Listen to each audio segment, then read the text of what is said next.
धर्म संस्थापना के देवता भगवान श्री कृष्ण के चरणों में मेरा नमन।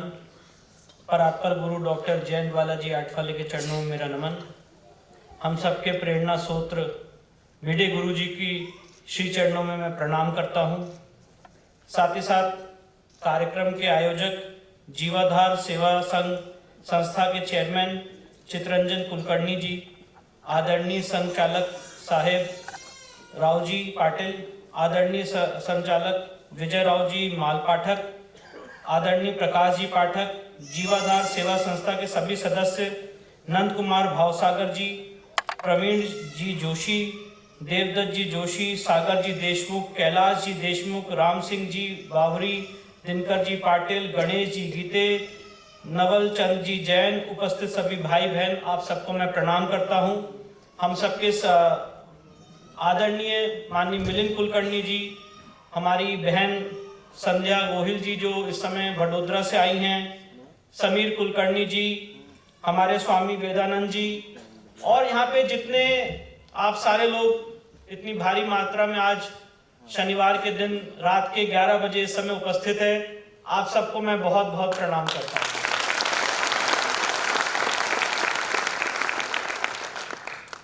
जब मेरा जन्म 1986 में हुआ और जो आज ये कार्यक्रम आयोजित हुआ है, यकीन मानिए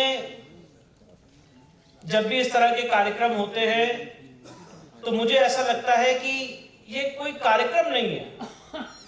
और आज आप इस इतनी भारी मात्रा में यहाँ पे उपस्थित हैं, मैंने वो दौर देखा है जब मैं स्वयं कोई कार्यक्रम आयोजन करने के लिए जाता था तो लोगों को बुलाना, लोगों को एकत्रित करना कितना मुश्किल काम होता है, और हिंदुत्व के लिए एकत्रित करना कितना मुश्किल काम होता है। तो मैंने वो दौर भी देखा है, और आज शनिवार के दिन नासिक के शहर में आप सारे लोग यहाँ पे बैठे हैं, ये दिन भी देख रहा हूं, तो यकीन मानिए दिल को बहुत खुशी है। आज हम सारे लोग जो यहाँ पे बैठे हैं, हमारा ये जितने लोग यहाँ पे एकत्रित हैं, जीवाधार सेवा जो आज यहाँ पे कार्यक्रम ऑर्गेनाइज किया गया है, सबका लक्ष्य क्या है, एम क्या है कि आज हम और आप कहीं ना कहीं एक वैचारिक क्रांति से जुड़े हुए हैं, और एक वैचारिक क्रांति हमारे आपके दिल में ज्वाला बन के धधक रही है। इसीलिए आज शनिवार के 11 बजे हम और आप सारे लोग यहाँ पे एकत्रित हैं। ये जो आज यहाँ पे पूरा कार्यक्रम है, ये विष्णु शंकर जैन या हरिशंकर जैन की बात नहीं है ना, ये मेरे व्याख्यान की बात है। बात यह है, मैं आपको सुप्रीम कोर्ट में वकील होने के नाते और बहुत जिम्मेदारी से जो मैं ग्राउंड लेवल पे चीजों को समझ पा रहा हूं, मैं ये आपके सामने स्पष्ट रूप से कहना चाहता हूं, हम पूरे सनातन समाज के पास सिर्फ और सिर्फ 10 साल है। अगर इस 10 साल के अंदर हम लोग नहीं चेते तो जिस तरह से देश के हालात चल रहे हैं, आज से 10 साल बाद जब यहां पे चुनाव होगा तो जो हालत चल रही है, केंद्र में या राज्यों में एक हिंदुत्वनिष्ठ सरकार नहीं होगी, और उस समय क्या स्थिति होगी, इसलिए हम लोग चेत जाएं। ये बात आप सबके मन मस्तिष्क में भी है, हमारे मन मस्तिष्क में भी है, और इसके लिए हमारी रणनीति क्या हो। मैं आज उस रणनीति पे क्या विषय हैं जिन पे हमें बहुत प्रमुख होके एक समाज की तरह एकत्रित होके सामने आना है, आज उन सारी बातों को मैं आपके सामने रखना चाहता हूं। अभी हाल में हम लोगों ने देखा कि किस तरह से बांग्लादेश में एक जो रिजर्वेशन के खिलाफ आंदोलन था, वो एक एंटी हिंदू, और अगर मैं स्पष्ट रूप से कहूं एक बुत परस्तों के खिलाफ वो पूरी मुहिम शुरू हो गई। किस तरह से वहां पे हिंदुओं का कत्लेआम हुआ, किस तरह से वहां पे मंदिर तोड़े गए, किस तरह से वहां पे हमारी माताओं बहनों का रेप किया गया, किस तरह से बेआबरू किया गया, ये सारी बात हम सब लोगों ने देखी, पर हम लोग चुप रहे। आज जब पाकिस्तान और भारत का विभाजन हुआ था धर्म के आधार पे, तो मैं अभी हाल में ही हमारे जो पाकिस्तान से आए विस्थापित हिंदू भाई थे, उनसे मैं उनके लिए मुझे कुछ लीगल कार्य करने का अवसर मिला, वो भी आपको अवगत कराऊंगा। तो जब मैं उनसे मिला तो वो लोग ने मुझे अपना दुख दर्द बताया कि किस तरह से माइनॉरिटी के रूप में एक बद से बदतर जिंदगी पाकिस्तान में, सिंध में, अलग अलग राज्यों में उनको व्यतीत करनी पड़ रही है। ना कोई संविधान है, ना कोई आर्टिकल 14 है, ना कोई मानव मूल्य है। अगर बेटी जाती है स्कूल में पढ़ने तो इस डर से स्कूल में बच्ची को नहीं भेजा जाता है कि वो सुरक्षित वापस नहीं आए। किस तरह से उनको एक मतलब वो सारी बातें मंच से बोलना भी एक पीड़ादायी चीज है। और उनको उनके लिए लीगल कार्य हम लोग कर रहे हैं, उनको सिटीजनशिप के तहत नागरिकता मिली है। तो ये सारी बात बताने का पर्पस यह है, बात यह है कि एक बहुत ही विषम परिस्थिति से हमारा देश, समाज और राष्ट्र इस समय गुजर रहा है। और पूरी की पूरी तैयारी इसलिए चल रही है कि जल्दी से जल्दी कैसे भी करके यहां पे डेमोग्राफिक चेंज किया जाए और इस देश के संसाधनों पे कब्जा किया जाए। हम और आप बात करते रहेंगे पेट्रोल और डीजल के प्राइस कितने हो, हम और आप बात करते रहेंगे कि कितने स्कूल्स बने, कितने इंफ्रास्ट्रक्चर फैसिलिटीज बनी, पर एक ऐसा वर्ग है जो ये सोच रहा है कि यहां पे हम लोग इस्लाम का शासन, मैं बहुत स्पष्ट रूप से खुल के बोल रहा हूं कि यहां पे हम लोगों को इस्लाम का शासन स्थापित करना है। इसके लिए एक सोच चल रही है, संवैधानिक मूल्यों को स्थापित करने की सोच नहीं चल रही। एक ऐसा वर्ग है जिनके लिए उनका धार्मिक ग्रंथ संविधान से भी ऊपर है और हम सारे लोग संवैधानिक मूल्यों के आधार पर चल रहे हैं। तो खतरा कितना गंभीर है इस बारे में चिंतन मंथन करने की जरूरत है। अभी आज यहाँ पे आपके यहाँ पे आने से पहले मैं सुबह कोयम्बटूर में था और वहां पे ईशा फाउंडेशन के जो संस्थापक हैं गुरुजी वासुदेव गुरुजी, उनसे हमारी मुलाकात हुई। उसके बाद वहां से 1.5 घंटे दूर में कोयम्बटूर एयरपोर्ट पे फ्लाइट ली, फिर वहां से हैदराबाद आया, हैदराबाद में 3 घंटे वेट किया, फिर वहां से फ्लाइट ली, फिर नासिक आया, नासिक से 1.5 घंटे दूर त्र्यंबकेश्वर गया, दर्शन किए, फिर 1.5 घंटे आया, फिर आपके पास आया। तो इसमें आने में थोड़ा सा विलंब हो गया, उसके लिए मैं आप सबसे क्षमा प्रार्थी हूं। पर यहाँ पे आपके समक्ष आने का और अपनी बात रखने का सिर्फ और सिर्फ जो आपने यहाँ पे आज सम्मान दिया, मान सम्मान दिया, मैं अगर दिल से बात कहूं तो मैं ऐसा मानता हूं कि ना मैं इस सम्मान का, ना इस प्यार का मैं हकदार हूं। इस प्यार के हकदार आप सारे लोग हैं। मेरे पूज्य पिताजी माननीय हरिशंकर जैन साहब हैं। अब एक उनकी उम्र हो गई है, एज हो गई है, अस्थमा के वो मरीज हैं, तो ज्यादा ट्रैवल नहीं कर पा रहे हैं।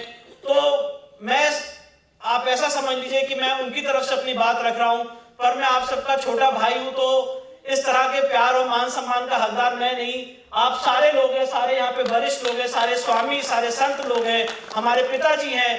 पर मैं आपको सिर्फ वो बताने जा रहा हूं जो इस समय हमारे आपके खिलाफ बहुत भारी मात्रा में षड्यंत्र चल रहा है। आज अगर कुछ विषय, कुछ बिंदु आपके सामने रखूं तो अभी आज मैं आपके सामने त्र्यंबकेश्वर मंदिर गया था। त्र्यंबकेश्वर मंदिर भी हम सारे लोग जानते हैं कि मुगलों द्वारा उसको तोड़ा गया, पर आज जो वहां पे पेशवा जी हैं उन्होंने ये क्यों निश्चय किया, इस बात को जरा सोचने की जरूरत है। उन्होंने ये क्यों निश्चय किया कि मुझे इसी जगह पे मंदिर बनाना है? ये बात, ये रिसर्च आपके सामने रखने की जरूरत है। तो मैं आपको बताना चाहता हूं, पीवी काणे साहब का धर्मशास्त्र 7 वॉल्यूम में, जिनको भारत रत्न मिला हुआ है, बीके मुखर्जी का हिंदू लॉ है, गोपाल चंद्र शास्त्री का हिंदू लॉ है, और हिंदू सनातन शास्त्रिक नियम है कि अगर एक बार किसी जगह मंदिर की स्थापना हो जाती है तो समय के अंत तक वो जगह मंदिर की रहती है। देवता वहां पे अप्रत्यक्ष रूप में मौजूद रहते हैं। Once a temple always a temple. और इसीलिए हमारे पुरखों ने, हमारे पूर्वजों ने जहां जहां मंदिर तोड़े गए उसी जगह मंदिर की स्थापना की, चाहे वो सोमनाथ मंदिर हो, चाहे वो त्र्यंबकेश्वर मंदिर हो। और इसीलिए हमारी मांग है कि ज्ञान व्यापी मथुरा श्री कृष्ण जन्मभूमि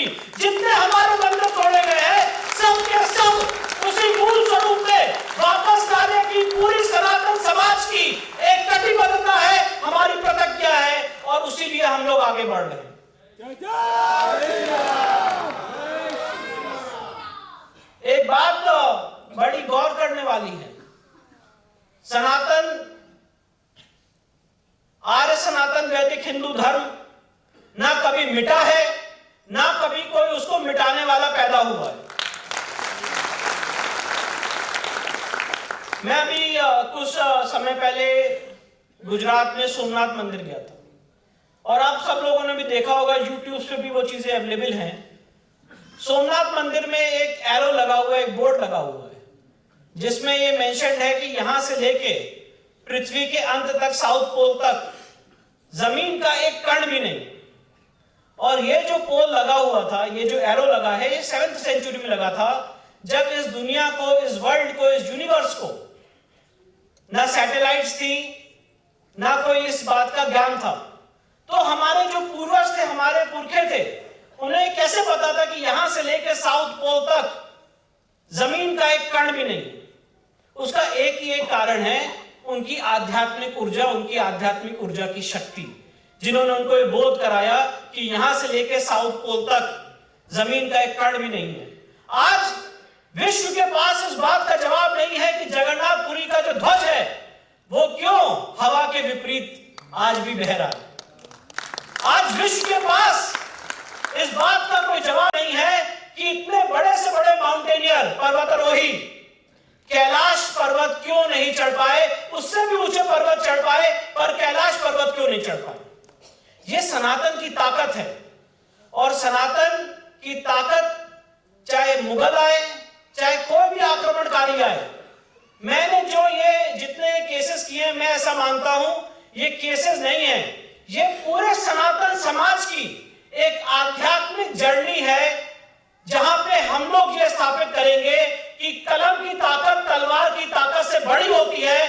तुम भले ही हमारे मंदिर तोड़ दो, पर सनातन समाज का सारा व्यक्ति, एक एक हमारी माताएं, बहनें, सारे लोग इकट्ठा होकर 500 साल बाद भी कहेंगे कि यहीं पे हमारे ईश्वर, हमारे आराध्य का स्थल था, और उसको पुनः स्थापित करें।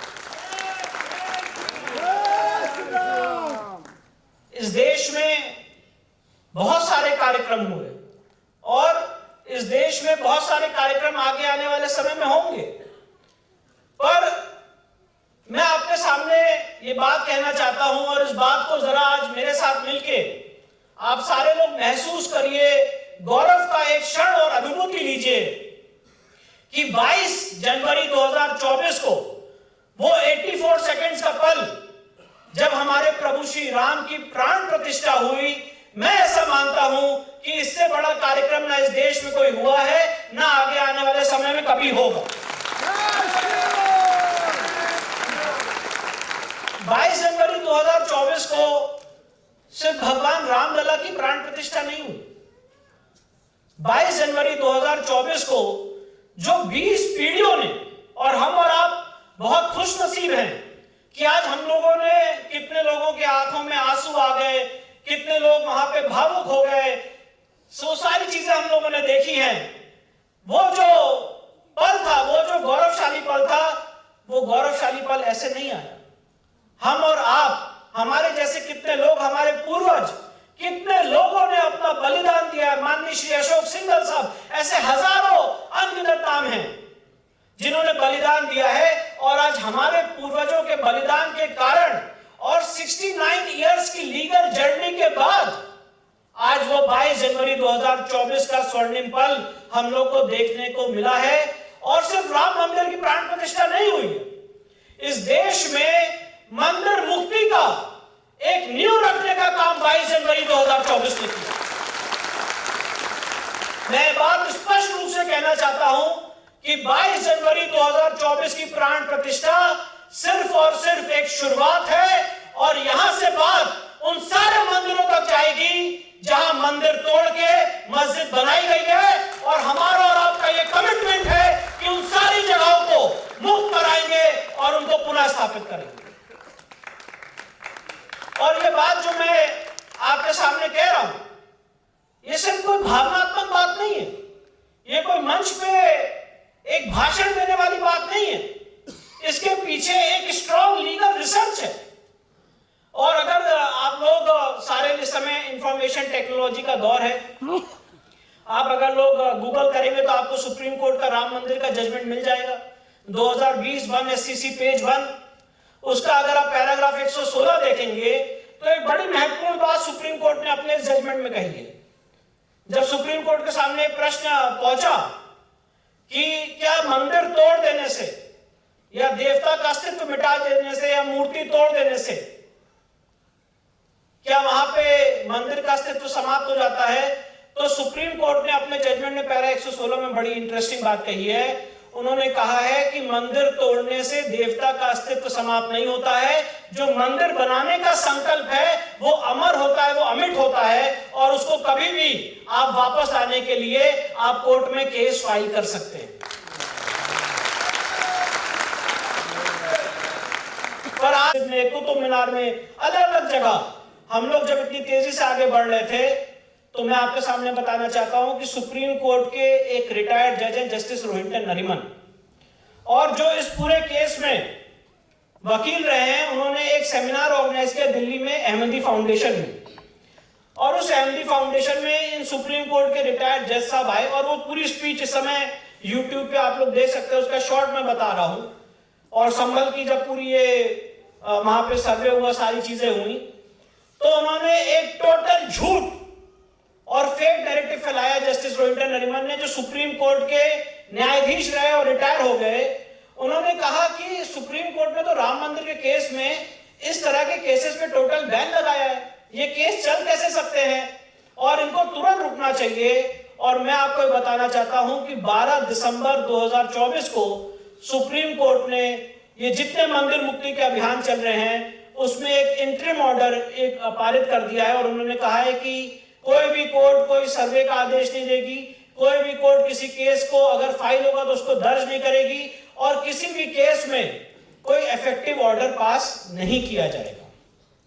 आज इस वजह से पिछले विगत 1 साल से ऊपर हो गया है, करीब 9 महीने 10 महीने होने वाले हैं, तो सारे केसेस पे एक रोक लगी हुई है।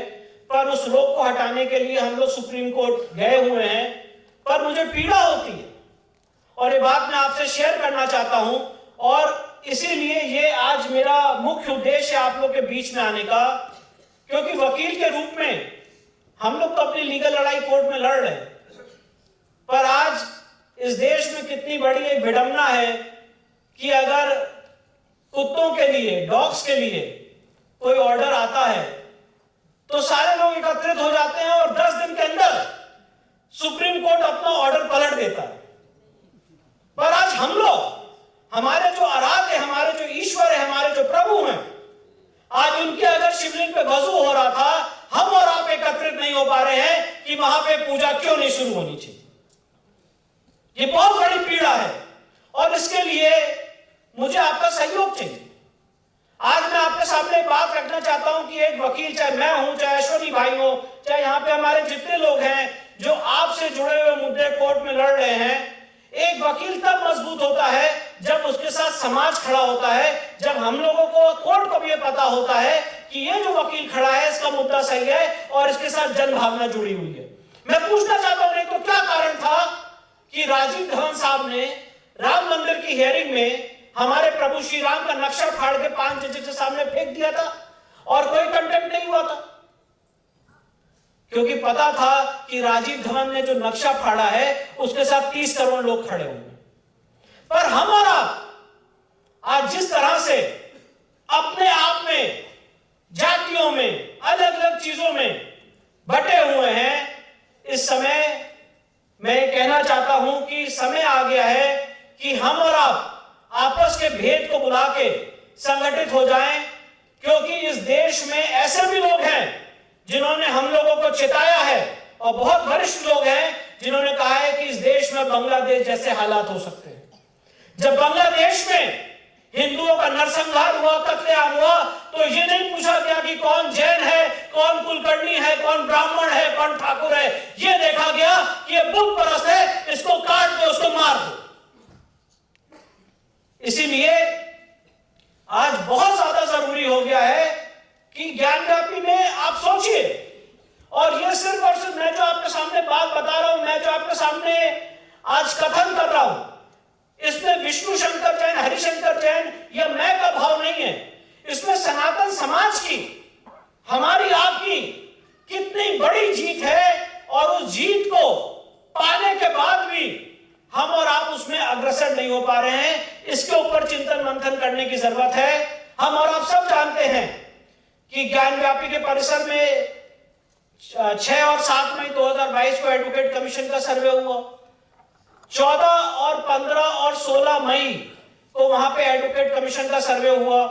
और जब वहां पे ऑनरेबल जस्टिस रवि कुमार दिवाकर साहब ने एडवोकेट कमीशन के सर्वे का आदेश दिया था, तो जब वहां पे सर्वे हुआ तो परतें खुलती चली गई। किस तरह से वहां पे उस पूरे ज्ञान व्यापी मस्जिद कहना खुद में मैं कहूंगा एक बहुत बड़ा पाप है। वो कोई मस्जिद हो ही नहीं सकती है। ज्ञान व्यापी और मस्जिद का कोई कोरिलेशन है ही नहीं।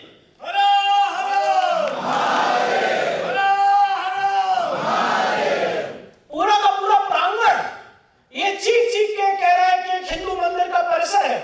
किस तरह से पश्चिमी दीवार एक नागर शैली से बनी हुई मंदिर की दीवार है, किस तरह से उस तथाकथित मस्जिद के अंदर हिंदू देवी देवताओं की कटी हुई मूर्तियां, किस तरह से संस्कृत के श्लोक, ये सारी चीजें मिली। और मैं वो दिन भूल नहीं सकता हूं, 16 मई 2022 का दिन, सोमवार बुद्ध पूर्णिमा का दिन, जब मैंने एडवोकेट कमिश्नर साहब से कहा कि मुझे जैसे यहाँ पे जगह दिख रही है थोड़ी सी ऊंची है, मैंने कहा कि मुझे इस वजू टैंक के अंदर भी सर्वे करना है। तो जैसे किसी चोर की चोरी पकड़ी जाती है, वहां पे जितने मस्जिद कमेटी के लोग थे उन्होंने कहा कि ये यहाँ पे तो पानी भरा हुआ है, यहाँ पे सर्वे करने की क्या जरूरत है। और एक स्वांग रचा गया कि इस वजू टैंक के अंदर बहुत सारी मछलियां हैं, तो ये मछलियां मर जाएंगी।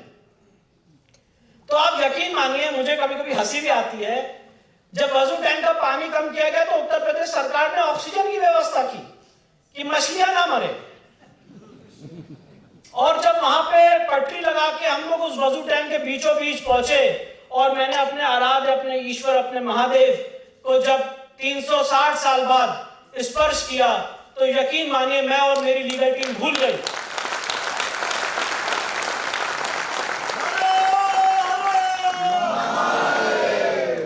जो हमारे महादेव पे वजू कर रहे थे, थूक रहे थे, हाथ धो रहे थे, कुल्ला कर रहे थे, आज जब वो चोरी पकड़ी गई और जब हमने अपने महादेव को स्पर्श किया, तो यकीन मानिए हम और सारे जो हमारे वकील साथी थे कुछ समय के लिए भूल गए कि हम लोग वकील हैं। और वहीं पे उनको स्पर्श करने के बाद स्पंदन से चीख उठे, चिल्ला उठे, नमः पार्वती पते हर हर महादेव।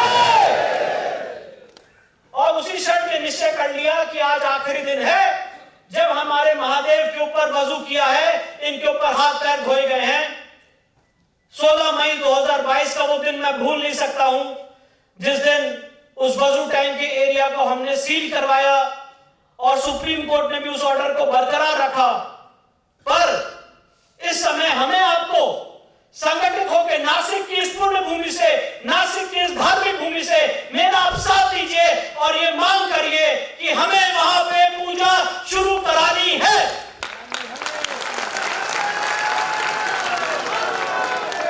पूरे देश में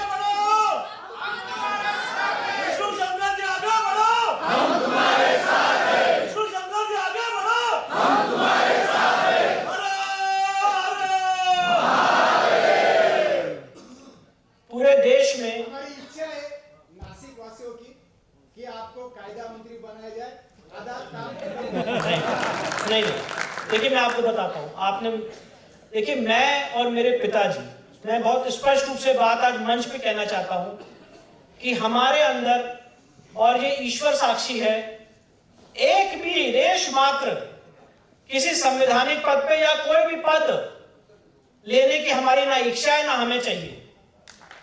हमें सिर्फ और सिर्फ जो मेरे पूज्य पिताजी हमारे बाबूजी हरिशंकर जैन साहब ने बीड़ा उठाया है, सिर्फ और सिर्फ एक सपना है कि इस देश में अखंड हिंदू राष्ट्र की स्थापना हो, जो हमारे सावरकर साहब का सपना था। यह सपना हमें साकार करना है। और अगर जो मेरे भाई साहब ने बात कही ना, हमें कायदा मंत्री बनना है, और अगर कायदा मंत्री बनेंगे तो कभी काम भी नहीं कर पाएंगे। हमें ऐसा कायदा मंत्री पद को हम लात मारते हैं, हमें ऐसे कायदा मंत्री पद को। देखिए, जो आदमी को समाज में काम करना है उसके लिए जरूरी है कि वो समाज के हमारे इश्यूज के दुख दर्द को समझे। पद पे रहने के बाद कभी कोई काम नहीं होता है। हम और आप सिर्फ एक मॉनिटर बन के रह जाएंगे, एक रिमोट कंट्रोल बन के रह जाएंगे। जो समाज की आवाज है उसको पहुंचाने का काम, और जो हमारे देवताओं के साथ अन्याय हुआ है उसके साथ न्याय दिलाने का काम, ये एक पवित्र काम है और इसमें कोई भी लालच किसी के मन में नहीं आनी चाहिए। जिस दिन लालच मन में आ गई वो काम वहीं पे रुक जाए। 16 मई 2022 को जो वहां पे शिवलिंग बरामद हुआ है उसकी एएसआई जांच के ऑर्डर माननीय इलाहाबाद हाईकोर्ट ने 12 मई 2023 को दिए थे, और हमारे जो सुप्रीम कोर्ट के जज साहब हैं, जस्टिस चंद्रचूड़ साहब, उन्होंने बिना कोई फाइल के 19 मई 2023 को उस आदेश पर रोक लगा दी। और ईश्वर का भी न्याय देखिए, ईश्वर क्या न्याय तो होता है, ईश्वर का भी न्याय देखिए। जब वो रिटायर हो रहे थे तो वो कहते हैं कि हमारी लेगेसी कैसे जज होगी, इसके बारे में मुझे चिंता है, लोग मुझे कैसे जज करेंगे। सुप्रीम कोर्ट ने उनको नोटिस दे दिया कि भैया बंगला खाली करो।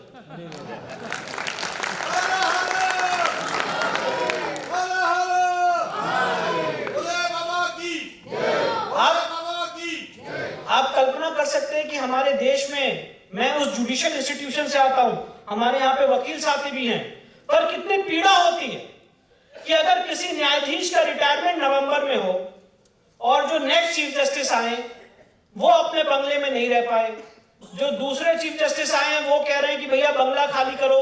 सुप्रीम कोर्ट के इतिहास में पहली बार हुआ कि सुप्रीम कोर्ट नोटिस जारी कर रहा है एक रिटायर्ड चीफ जस्टिस को बंगला खाली करो। उस नोटिस के लिए 1 महीने तक बंगला खाली नहीं किया और उसके बाद अब खाली किया। तो आप सोचिए कि हम लोग किस विषम परिस्थिति में आज ये न्यायालयीन संघर्ष लड़ रहे हैं।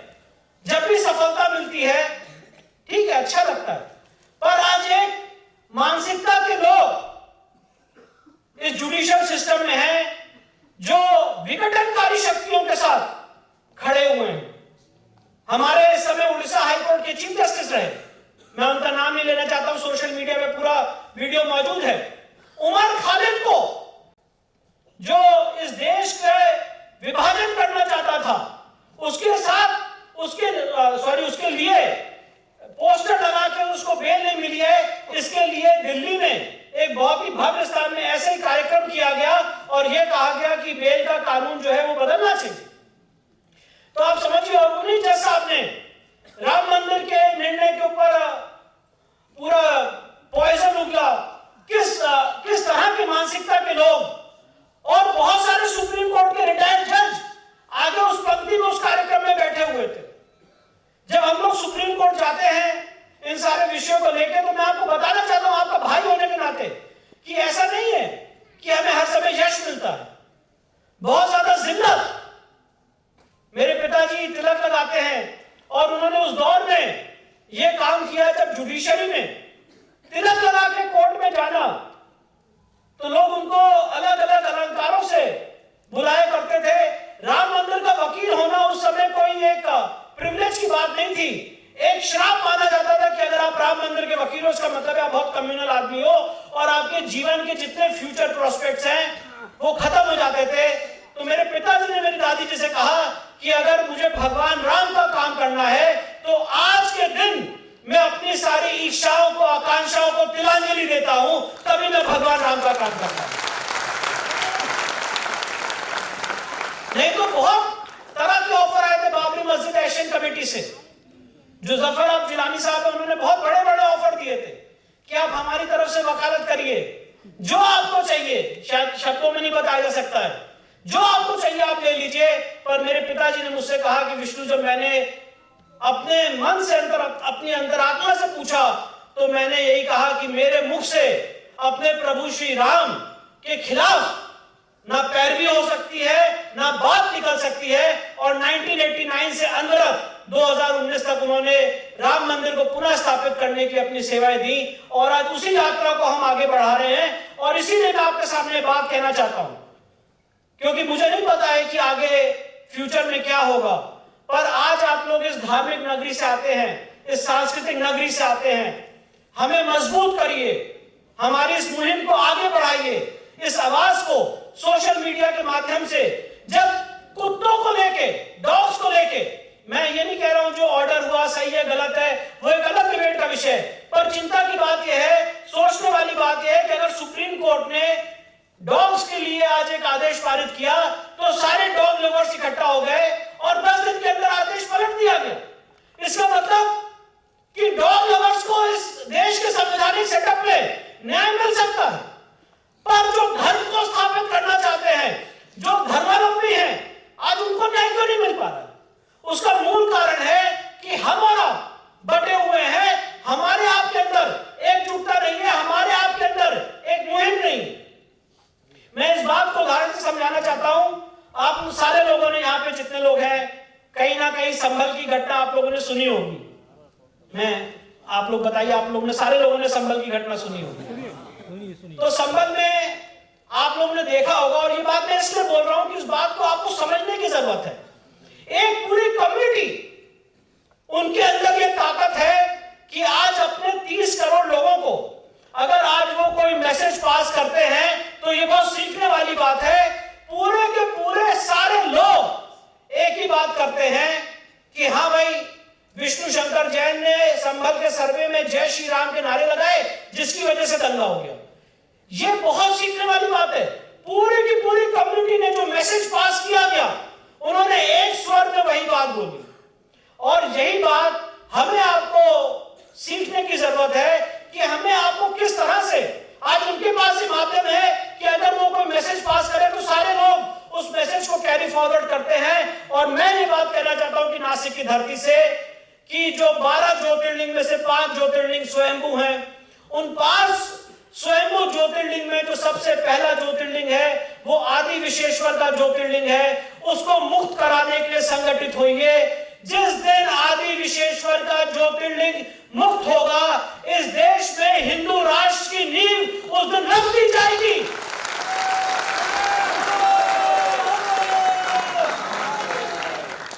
और हमारे जो माननीय प्रधानमंत्री हैं, उन्होंने जब पार्लियामेंट में पवित्र सिंबल की स्थापना की, जब चंद्रयान गया तो वहां पे उसको नाम दिया गया शिव शक्ति। तो इस बात को समझने की जरूरत है कि अगर हमें इस देश में धर्म की स्थापना करनी है तो काशी मथुरा को मुक्त कराना बहुत जरूरी है, और सारे मंदिरों को, जो जितने मंदिर हैं, चाहे वो नासिक का मंदिर हो, दत्त मंदिर हो, हर एक मंदिर को मुक्त कराना जरूरी है। क्योंकि मैं ये बात कहना चाहता हूं, अभी मैं ईशा फाउंडेशन गया था और वहां पे आप सब भी कभी गए भी होंगे, और अगर मौका लगे, अवसर लगे तो वहां पे जाइएगा। मैं बात बताना चाहता हूं कि किस तरह से जब सनातन इकोसिस्टम डेवलप होता है तो उसका जीता जागता उदाहरण है कोयंबटूर का ईशा फाउंडेशन का आश्रम। उसको देखिए कि किस तरह से वहां पे ध्यान लिंग की स्थापना की गई है, किस तरह से वहां पे लिंग भैरवी की स्थापना की गई है, किस तरह से वहां पे सूर्य कुंड की स्थापना की गई है। और जितने लोग वहां पे हैं सब आध्यात्मिक अनुभूति के लाभ में मग्न हैं। वहां पे यह हालत है कि लोग रूम को लॉक करके भी नहीं जा रहे हैं, क्योंकि जहां पे धर्म की स्थापना होती है वहां पे क्राइम होता ही नहीं है। और जितने आक्रमणकारी थे उनको ये पता था कि अगर सनातन समाज को तोड़ना है, अगर सनातन समाज के ऊपर रूल करना है, इस देश को गुलाम करना है, तो सबसे ज्यादा जरूरी है कि हमारे मंदिरों को तोड़ दो। क्योंकि मंदिर हमारे, जिस तरह से कंप्यूटर का मदरबोर्ड होता है, उसी तरह से हमारे मंदिर थे। नहीं तो क्या कारण है कि मथुरा श्री कृष्ण जन्मभूमि में, जहां पे योगेश्वर श्री कृष्ण ने जन्म लिया, वहीं पे शाही ईद का मस्जिद बना दी गई। जहां पे आदि विश्वेश्वर का प्राकट्य हुआ, वहीं पे ज्ञानव्यापी मस्जिद बना दी गई। जहां पे मां सरस्वती का स्थल था भोजशाला, वहीं पे आपने कमाल मौला की दरगाह बना दी, कमाल मौला की मॉस्क बना दी। जो कुतुब मीनार है वहां लिखा हुआ है कि 27 जैन मंदिर और हिंदू मंदिर को तोड़ के उसके मलबे से कुव्वतुल इस्लाम मस्जिद बनाई है। जो बीजा मंडल में सूर्य मंदिर था उसको ध्वस्त कर दिया गया। सीताराम गोयल की किताब है, हजारों हमारे ऐसे मंदिर तोड़े गए। इसीलिए मैं, जब भी मुझसे कोई आदमी सवाल पूछता है कि ये सिलसिला कहां तक जाएगा, तो मैं बहुत स्पष्ट रूप से कहता हूं, और मुझे क्षमा करिएगा अगर मैं किसी भी तरह से गलत हूं, कि ये सिलसिला वहां तक जाएगा जितने हमारे मंदिर तोड़े गए हैं हमें सारे के सारे मंदिर वापस चाहिए बस।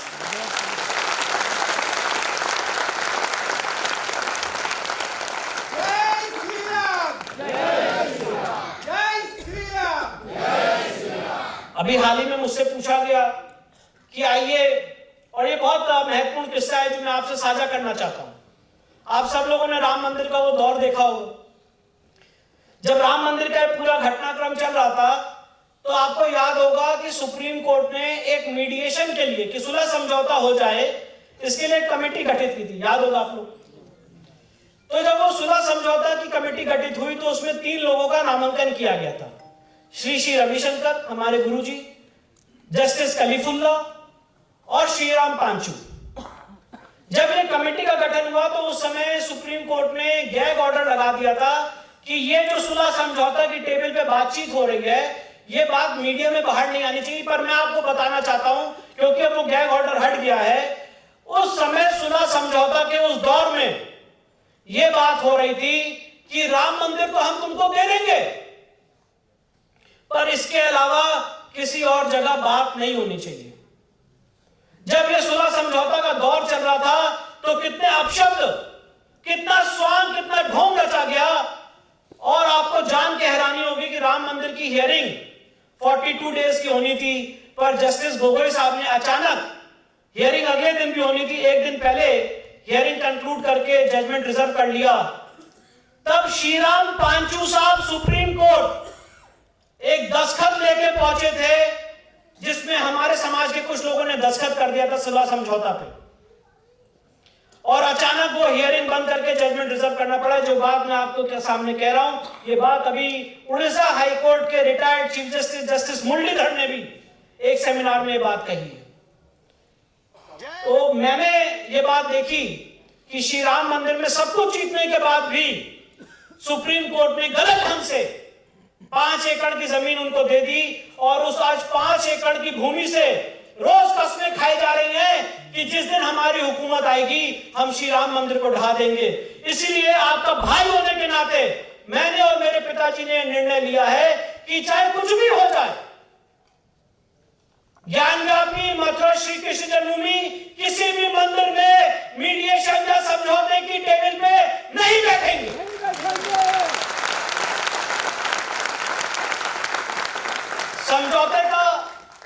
समझौते का मतलब क्या होता है? अगर आज आप किसी चीज में समझौता कर रहे हैं तो आप सारे लोग यहाँ पे वरिष्ठ हैं। समझौते का मतलब होता है कि आप कुछ दें, आप भी कुछ दें और कुछ अगला आदमी दे। हमारा क्लियर स्टैंड है कि ये जितनी भूमि है हमारे ईश्वर, हमारे आराध्य की भूमि है, इसकी इस जमीन की 1 इंच में भी, 1 सुई के बराबर जमीन की इंच में भी सनातन समाज कॉम्प्रोमाइज करने के लिए तैयार नहीं है। सिर्फ और सिर्फ इतना हो सकता है कि जिन लोगों ने हमारी मंदिर तोड़ी और आज गलत ढंग से वहां पे काबिज हैं, वो सिर्फ इतना बोले कि हमसे गलती हो गई और उस जगह को छोड़ के चले जाएं। सिर्फ और सिर्फ यही हो सकता है, इसके अलावा कोई फॉर्मूला हमारे पास नहीं है। ये हमारा स्टैंड था, है और आगे तक रहेगा, और ये आपका भी स्टैंड होना चाहिए।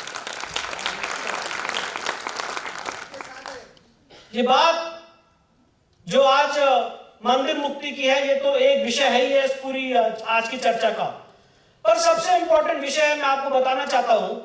मैं स्वयं जैन समाज से आता हूं, तो मुझे बहुत लोग गाली देते हैं, अलग अलग क्या बातें कहते हैं कि आप तो जैन, आप तो हिंदू है ही नहीं, आप क्यों लड़ाई लड़ रहे हैं इस चीज की। और मैं उनको अलग अलग तर्क देता रहता हूं, मेरे तर्क खत्म नहीं होते हैं, उनकी गालियां खत्म नहीं होती हैं।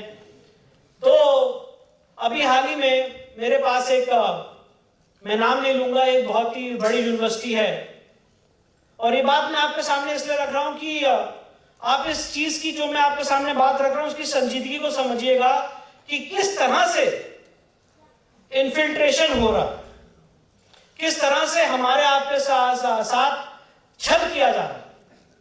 आज एक बहुत बड़ा वर्ग ऐसा है जो अपने आप को हिंदू समाज से अलग मानता है, इस मेन स्ट्रीम से, इस मुख्य धारा से अलग मानता है। उसका कारण है कि कांग्रेस सरकार ने 2013 में जैन समाज को माइनॉरिटी घोषित कर दिया। और वो माइनॉरिटी घोषित करना ये था जब सुप्रीम कोर्ट ने भी कहा था कि अगर हर आदमी इस देश में माइनॉरिटी की बात करेगा तो माइनॉरिटिज्म विल लीड टू मल्टीनेशनलिज्म। इस देश में विघटनकारी शक्तियां, इस देश में विभाजनकारी शक्तियां उत्पन्न हो जाएंगी। और आपका छोटा भाई होने के नाते मैं बताना चाहता हूं कि अभी हाल ही में एक जैन यूनिवर्सिटी के वाइस चांसलर मेरे पास आए थे और उन्होंने हमसे कहा कि हम आपकी जो बातें हैं उससे बड़ा इंप्रेस्ड हैं और हम आपको पीएचडी की ऑनरस कॉजा की डिग्री देना चाहते हैं। पीएचडी की ऑनरस कॉजा की डिग्री देना चाहते हैं।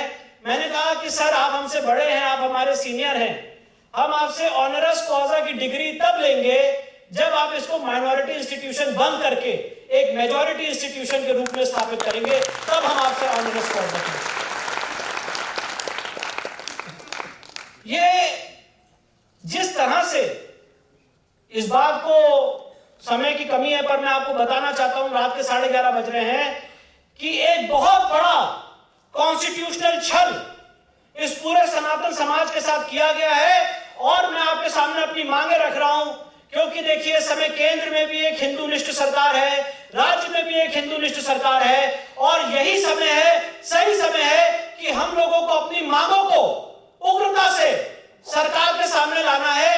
क्योंकि हम लोग वोट तो देते हैं पर वोट देने के बाद सरकारों से हमारी मांग क्या होनी है वो हम भूल जाते हैं। तो आज वो रणनीति मैं आपके सामने बताना चाहता हूं। सबसे पहली हमारी मांग होनी चाहिए कि जितने माइनॉरिटी एजुकेशनल इंस्टीट्यूशन है ये बंद हो, मेजॉरिटी माइनॉरिटी में कोई भेद नहीं होना चाहिए।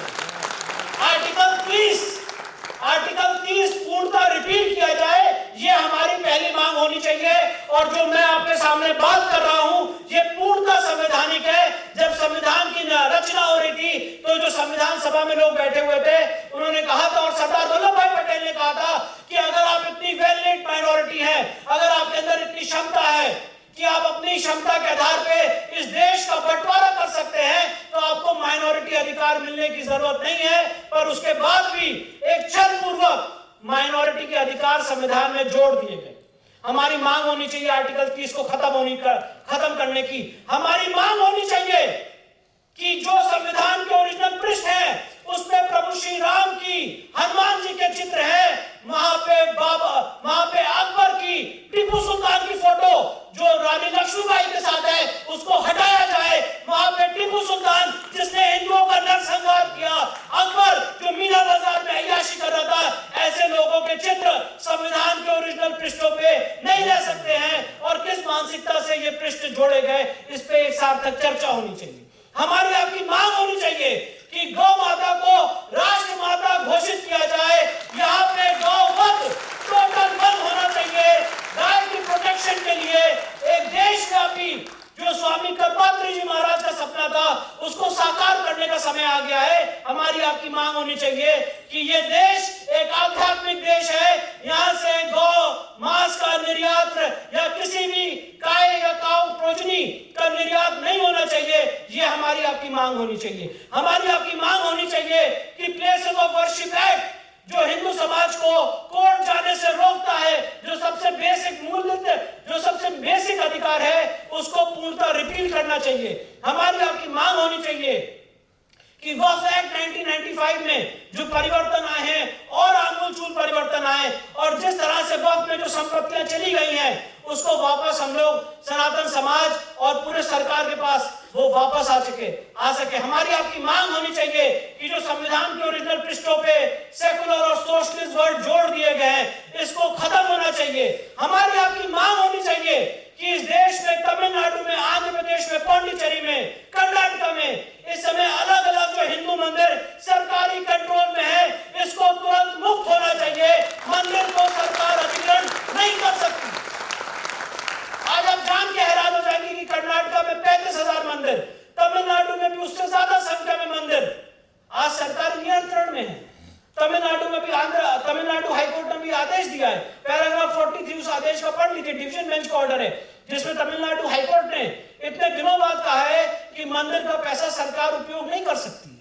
पर आज जो इतने सालों तक मंदिर का पैसा उपयोग किया गया सरकारों द्वारा, आज क्यों नहीं हम और आप इस चीज के लिए संगठित हो पा रहे हैं। ये पीड़ा है। ऐसी बहुत सारी चीजें हैं जिसको हमारे आपको मिलके संगठित होके सबके सामने लाना चाहिए। मैं माननीय कुलकर्णी जी से निवेदन करूंगा कि इनके ट्रस्ट के माध्यम से एक हिंदू चार्टर बने और सारे लोग, मैं ये नहीं कह रहा हूं मैं अकेले जो कह रहा हूं वही सही है, आप हमारी जितनी माताएं बहनें बैठी हैं, जितने हमारे वरिष्ठ लोग बैठे हैं, जितने हमारे भाई यहाँ पे और बहनें जितनी बैठी हैं, हम सारे लोगों को मिलके एक व्हाट्सएप ग्रुप बना के इस पे चर्चा करनी चाहिए और एक हिंदू चार्टर तैयार करके प्रधानमंत्री को, यहाँ के चीफ मिनिस्टर को भेजनी चाहिए। जब तक आप मांग करेंगे नहीं तब तक आपकी बात सुनी कैसे जाएगी। हम और आप सिर्फ अपनी अपनी चीजों में मस्त हैं, पर मैंने आपको ये बताया है कि इस समय बहुत ही नाजुक दौर से हम लोग गुजर रहे हैं। कोर्ट न्यायालय जो है वर्चुअली एक तरह से समाज का दर्पण होता है और मैं वकील के रूप में आपके सामने और जो हमारे जितने यहाँ पे भाई बैठे हैं जो अलग अलग घटनाओं से आज जूझ रहे हैं, झेल रहे हैं लव जिहाद की, किस तरह से आज लव जिहाद की घटनाएं बढ़ रही हैं, इसको हम लोग रोक नहीं पा रहे हैं। किस तरह से आज रेट लगाया जा रहा है अलग अलग समाज के लोगों का, इसको हम लोग रोक नहीं पा रहे हैं। किस तरह से गौ हत्या हो रही है, इसको हम लोग रोक नहीं पा रहे हैं। अभी आपने देखा होगा कि हमारे उत्तर प्रदेश में, और मैं उत्तर प्रदेश के चीफ मिनिस्टर को धन्यवाद देना चाहता हूं कि किस तरह से एक कन्वर्जन का आज रैकेट चलाया जा रहा था, उसको उत्तर प्रदेश सरकार ने बस्ट किया है और जो छिंगुर बाबा वहां पे कन्वर्जन कर रहे थे उसको रोका गया है। पर ऐसे इस देश में कितने छिंगुर बाबा हैं जो घूम रहे हैं। आज आप जान के हैरान हो जाएंगे कि नॉर्थ ईस्ट के राज्यों में जब किसी व्यक्ति की मृत्यु हो रही है तो उस मृत्यु शैया पे कन्वर्जन किया जा रहा है। वहां पे लोग पहुंच रहे हैं, मिशनरी पहुंच रहे हैं और आपको प्रलोभन दे रहे हैं कि आप इनको जलाइए मत, इनको आप दफना दीजिए। और कितने लोग उस इलीगल कन्वर्जन का जो अल्योरमेंट है उसको आज उनको सकल करना पड़ रहा है। आज नॉर्थ ईस्ट में अगर आप मेघालय में शिलोंग से कुछ समय दूर वहां पे एक गुफा है, मौसिनराम गुफा, वहां पे अगर आप लोग गूगल करेंगे आप सब लोग को मिल जाएगा। एक ऐसा शिवलिंग है जिसको किसी ने बनाया नहीं। आज वो शिवलिंग और उसकी जलधारी दोनों प्राकृतिक है, पर आज वहां पे हम लोग पूजा पाठ नहीं कर पा रहे हैं। नॉर्थ ईस्ट में कितनी ऐसी जगह है जहां पे चर्च इश्यूज को कंट्रोल कर रहा है, तो ये बहुत एक गंभीर स्थिति है। आज मैं आपको बताना चाहता हूं, अजंता, हम लोग महाराष्ट्र में समय है, अजंता एलोरा केव में कैलाशा मंदिर है जो एएसआई के कंट्रोल में आता है, आप सब लोग जानते होंगे। आज हमारी आपकी क्या स्थिति है कि एएसआई की कंट्रोल में जो मंदिर है उसमें हम लोग पूजा पाठ नहीं कर पा रहे। इतना भव्य शिवलिंग है अजंता एलोरा केव के अंदर, केव नंबर 8 में, अगर मैं गलत नहीं हूं तो, और वहां पे आज हम लोग पूजा पाठ नहीं कर पा रहे हैं। इसके लिए हमारी मुहिम चल रही है अपने एएसआई से, इसके आरटीआई लिए करीब 1500 ऐसे मंदिर हैं जो इस समय एएसआई की कंट्रोल में है और एएसआई एक्ट 1958 के सेक्शन 16 के तहत यहाँ पे एएसआई पूजा पाठ नहीं रोक सकती, पर आज हम लोग वहां पे पूजा पाठ नहीं करा पा रहे। इसके लिए हमारी आपकी मांग होनी चाहिए। तो ये सारे विषय मैं आपके सामने इसलिए उजागर कर रहा हूं कि हम और आप, आज सोशल मीडिया का दौर है, आज आप सारे लोग समाज के एक वरिष्ठ प्रबुद्ध वर्ग से आते हैं, नासिक के धार्मिक शहर से आते हैं, एक भावना से जुड़े हुए हैं और हमें आपको संगठित होके इस मांग को आगे बढ़ाने की बहुत ज्यादा जरूरत है। हम लोग अपनी लड़ाई लड़ रहे हैं अभी हाल ही में। और मैं एक बात और कहना चाहता हूं, अभी हमारे यहाँ पे हमारे सामने हमारे वरिष्ठ समीर कुलकर्णी जी यहाँ पे विराजमान हैं और जब ये हमारे पास आए थे, हमारे पिताजी के पास, ये और मेजर रमेश उपाध्याय साहब, तो यकीन मानिए कि जिस तरह की ताड़ना प्रताड़ना, जिस तरह का अपमान, जिस तरह का टॉर्चर इन्होंने झेला है, कायदे से तो मैं आपसे क्षमा प्रार्थी हूं सर, हमें तो इनको सुनना चाहिए था। इन्होंने आज जो पीड़ा झेली है, 17 साल का वो दंश झेला है, कितने, मैं आपको सच बताऊं, कितनी ऐसी रातें हैं जब मैं इनके दर्द के बारे में सोच के रूह कांप जाती थी। उस तरह का दर्द, उस तरह का टॉर्चर आज हमारे समीर भाई साहब ने झेला है। और ये इसलिए, और आप सोचिए कि 2016 में यहां पे एनआईए ने चार्जशीट फाइल की। कानून का मैंडेट ये है, यूएपीए एक्ट का मैंडेट ये है सेक्शन 45 में कि केंद्र सरकार की सैंक्शन की जरूरत थी। मैं पूछना चाहता हूं इस देश में जो लोग कानून को मानते हैं कि भैया ये कौन सा कानून है कि एनआईए की सैंक्शन नहीं है सेक्शन 45 में और 350 लोगों की गवाही हो गई, 9 साल तक ट्रायल चला, सुप्रीम कोर्ट कहता रहा कि इस चीज का जरा संज्ञान लीजिए, इसमें से कायदे से तो मैं ही कहता हूं स्पष्ट रूप से कि इसमें एक्विटल की जरूरत ही नहीं थी, मालेगांव का ट्रायल ही नहीं चल सकता था। ये 9 साल का दंश इन्होंने झेला। मैं इनसे पुणे में एक दिन इनसे और भाई साहब डॉक्टर मेजर रमेश उपाध्याय जी से मिला था। अब मैं आपको अगर वो सीन रिक्रिएट करके बताऊंगा तो आप सब लोग के रोंगटे खड़े जाएंगे। मैं होटल में इनके साथ बैठा हुआ था, हम लोग बात कर रहे थे और ये दोनों मुझे बता रहे थे कि किस तरह से इनको मारा गया, कैसे पैर तोड़े गए। हम लोग बेड पे वो आज तक इतना ट्रॉमा है कि उस ट्रॉमा से नहीं निकल पा। आपने इनको एडमिट कर दिया, पर इनके जो जीवन के 17 साल वो क्या इस देश का कानून इनको वापस दे पाएगा? आज उस एक्विटल के खिलाफ भी अपील हो गई, अब इनको उसके लिए भी एक लंबी लीगल लड़ाई लड़नी पड़ेगी। तो मैं आपके सामने ये कहना चाहता हूं कि कितने लेवल पे लड़ाई चल रही है। आज आप सारे लोग, आपके भाई होने के नाते मैं आपसे एक अपील करना चाहता हूं कि इस समय पाकिस्तान से विस्थापित होके जो हमारे हिंदू भाई आए हैं, इस समय देश के अलग अलग कोनों में रह रहे हैं, आप सब लोग ये कोशिश करिए और मैं उनके कॉन्टैक्ट नंबर भी आपको प्रोवाइड करूंगा। बिल्कुल मैं तो ये कहूंगा कि जिस तरह से मिलिंद कुलकर्णी जी काम कर रहे हैं, इनको आप मजबूत करिए, इनके ट्रस्ट को आप मजबूत करिए, दत्त मंदिर को मजबूत करिए, पर साथ ही साथ जो लोग क्षमतावान हैं वो कम से कम इतना करें कि अपने शहर में एक पाकिस्तानी हिंदू परिवार को, ये बहुत बड़ा मैसेज होगा। और ये मेरा आप सबसे निवेदन है, जो पाकिस्तान से विस्थापित हिंदू हैं वो सब किसान परिवार से आते हैं, किसान क्षेत्रों से आते हैं, किसानी करना जानते हैं। आज इस समय दिल्ली में और देश के अलग अलग कोनों में बद से बदतर जिंदगी गुजार रहे हैं। कम से कम उनको कुछ, मैं ये नहीं कह रहा आप उनको डोनेट करिए, पर कम से कम उनको मुख्य धारा में जोड़ने के लिए कम से कम अगर किसी के पास कोई फार्म हाउस है तो उसको कोई अगर किसानी का काम दे सकता है, उनके अगर बच्चियों को कुछ पढ़ाने का कोई काम है तो वो दे सकता है, तो एक बहुत बड़ा मैसेज होगा। क्योंकि वो लोग ऐसे लोग हैं जिन्होंने सारी ताड़ना प्रताड़ना झेली पर अपना धर्म नहीं छोड़ा।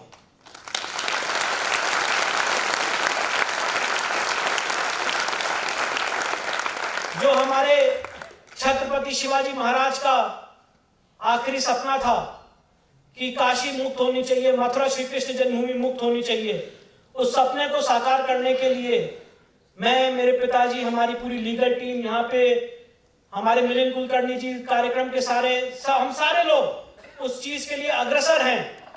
पर हम लोगों को यह भी याद रखना है, जैसे भी यहाँ पे भाई साहब ने कहा कि मैं 100 फीट की धर्म ध्वजा वहां पे स्थापित करना चाहता हूं, पर 100 फीट की धर्म ध्वजा स्थापित करने के बाद वो धर्म ध्वजा आगे आने वाली पीढ़ियों तक सुरक्षित रहे, संरक्षित रहे, ऐसे संस्कार भी हमें आगे आने वाली पीढ़ियों को देने हैं।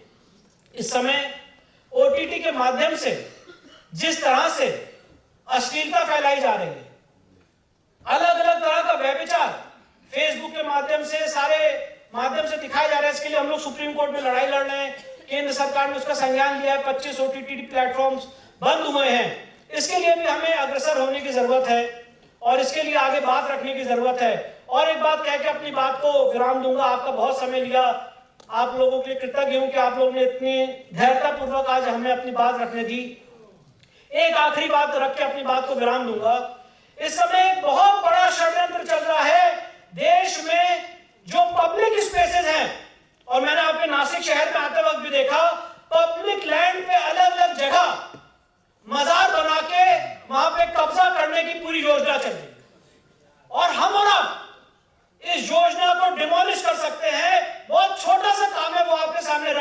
अपनी बात को खत्म कर रहा हूं।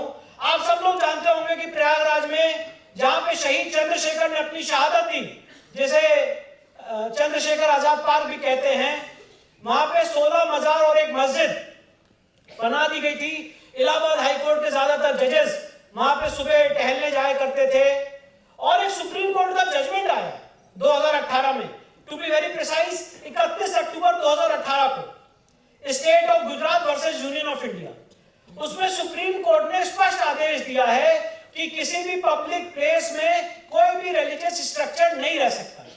पर आज हम और आप देख रहे हैं कि अगर हमारा कोई शिव मंदिर है तो उसको तोड़ दिया जाता है, पर कोई मजार को टच नहीं करते हैं। मैं आपको बताना चाहता हूं, पूरे सनातन समाज का बहुत बड़ा एक विजय गौरव का पल है कि आज चंद्रशेखर आजाद पार्क में हमने इलाहाबाद हाईकोर्ट में पीआई फाइल की और 16 मजार और एक मस्जिद इलाहाबाद हाईकोर्ट के आदेश के बाद वहां पे हटा दी गई। आपको सिर्फ और सिर्फ इतना करना है कि जहां जहां पब्लिक लैंड पे गलत ढंग से मजार या अलग अलग रिलीजियस स्ट्रक्चर्स बने हुए हैं, उसकी फोटोग्राफ एक न्यूज़पेपर के साथ आप खींच के हमको भेज दें, उसका हम लोग संज्ञान लेंगे और उसके लिए जो भी लीगल कार्रवाई है ये हम लोग करेंगे, क्योंकि ये बहुत एक जरूरी काम है और ये एक बहुत बड़ा षड्यंत्र है जिसको हमें तोड़ने की जरूरत है। अंत में इतना बोल के अपनी बात को विराम देना चाहता हूं, समय तराजू तोल रहा है, इतिहास के पन्ने खोल रहा है, सत्य सनातन की आंखों में काशी मथुरा डोल रहा है, अखंड नियंता सर्वेश्वर कल्कि का स्वागत करने को 5 सदी से मौन ये संबंध हरियर हरियर बोल रहा है।